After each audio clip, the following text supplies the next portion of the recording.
Bago po magsimula, gusto ko bilang kumani, hindi ko sinasadya pero hindi ko rin natin.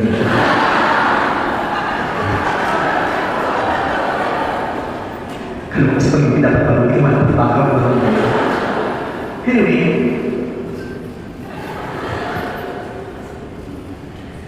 isang mapagpalayang hapon, mga binibini, hinang at ginoo. Mga nagsisipagtapos na lalang ng media mula sa College of Media and Communication. Ako po, si Jose Manuel Borja Pizarro. Ayon sa aking purpose certificate.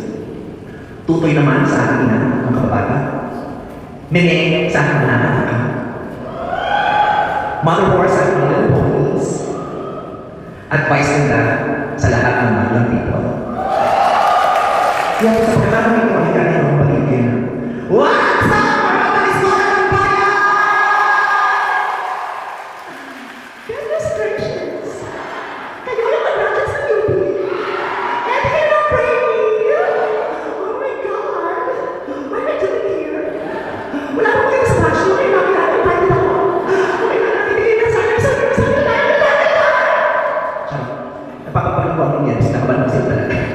Kanina pa ako sa stress kasi alam ko i-judge niyo ko.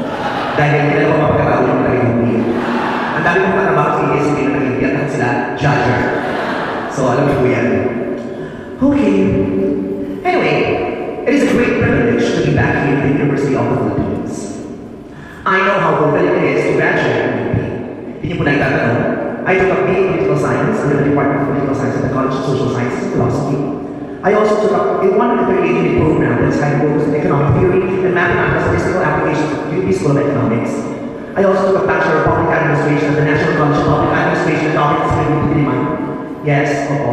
Lahat po yan yung nangyari nung nanaginip ako 2 weeks ago. Hindi lang ako nag-graduate sa hindi ayaw ng isip mo. #pinulog. Si Manu School po ay pangarap na nanay ng makakasal ng college graduation. Kaya naman, Nay, Evan, I made it. I made it na sa UP pa. Kapag, di ba? Hindi talaga tantana, di ba?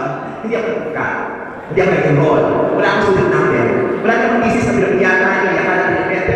Dito ko sa graduation sa UP, nasa akin pa din ang pinapagiyata. Hindi na parang ang sumupong lang. Pero, hindi man ako ang cum laude at least. Kasi nga ako ng scholar. Charot!